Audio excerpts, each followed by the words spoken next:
I am an ex-chief manager of State Bank of India, and I am a postgraduate in economics from Bangalore University and a research scholar. And after I served the bank in various capacities, and as a chief manager I took voluntary retirement to work in a farm. Now, although I had somewhat about 5 to 10 years of service in the bank, I was so interested in doing horticulture and things. Then I took a voluntary retirement. Then I shifted to, as my second innings, horticulture. So horticulture, we had a 10-acre farm in Kengeri where I experimented with all sorts of agricultural activities, starting from raising nurseries for good quality coconuts, and then raising flowers, and also I wanted to try in between coconuts various crops like turmeric, and I have plenty of turmeric with me now also. Turmeric, then basmati, and basmati rice was a little cumbersome because it requires certain conditions of for growth, and it's a good plant. So somehow I've been able to successfully do all these things, and I was given the best area entrepreneur in Bangalore South Taluk by GKVK in 2009, and Chief Minister awarded me that the prize. So thereafterwards, my between my grandson Nandan Kuneti, who is now in 9D, had come to Bangalore from California and then joined Vidyashilp. That is in the year of 2007 or 9, I don't. And he joined as a first standard. So as a grandmother, I'll always be there to receive him, and because his mother is a professional in IT professional.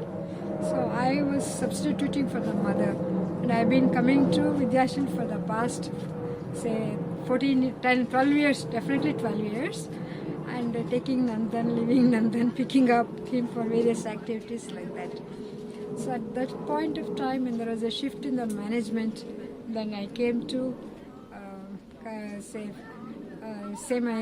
this one to Mrs. Selvi Madam.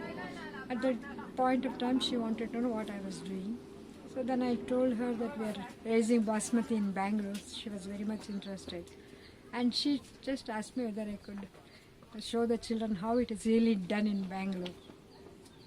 So that's how I came interested in, wanted to show the children, because agriculture is a lab in life. So where you see the growth, and then first it takes the planting, growth phase, and then flowering, then the fruits of that labor, and harvesting and enjoying at the end of it. So all these life cycles of any human being or a living being goes through in the same agriculture. So I thought it's better to show the children who are coming from various, backgrounds and who have no actual knowledge about agriculture, how the rice that they are eating is grown. So to that extent, we took up a small pilot project in Vidyashilp Academy, and we were able to raise in a very small place, extremely small place, but children were also involved in raising the seedling and then transplanting. So that they showed them that the rice, that the basmati rice is not easy to come forth like that. It requires intensive labor, intensive water and attention. So at the end of it, we were able to grow a lot of, more than what I expected. It came, and about 40 kgs of rice we could produce in Vidyashilp. So that was a great achievement for me, because it taught the children how to respect agriculture, which is the mainstay for their own life and for life of others. So like this, I have been associated with Vidyashilp, and then so recently I also know the problems that the farmers are facing as a direct farmer myself, and then also as a resource person for a few of the people whom I know very well. And mostly because of the crops that we raise doesn't reach the people in the same condition as we give it to the people. This one, in the middleman, they make lot of profits. So I raise a tomato crop for 4 rupees a kg, but it's sold outside for 15 rupees a kg. The difference of Fairtrade practice is a very good concept, where the farmer is supposed to get the maximum price compared to what he gets when he goes and sells through a middleman.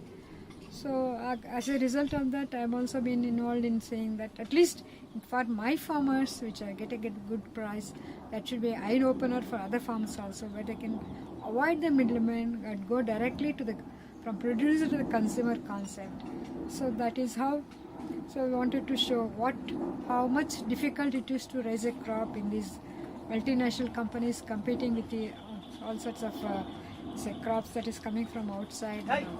So that is, as a field study, I have brought the children today here to see the actual, it's a process of cultivation that goes on here. So that is how we're all here enjoying enjoying a break from the daily routine and see how the crops are brought. That a development institution of an educational institution like Mrs. Kalai is interested in really this Fairtrade practice and also in getting the children to know the various aspects of farming, raising a crop and all that. And her interest in sending the children for a field study really shows her commitment to this Fairtrade. I am really thankful to her.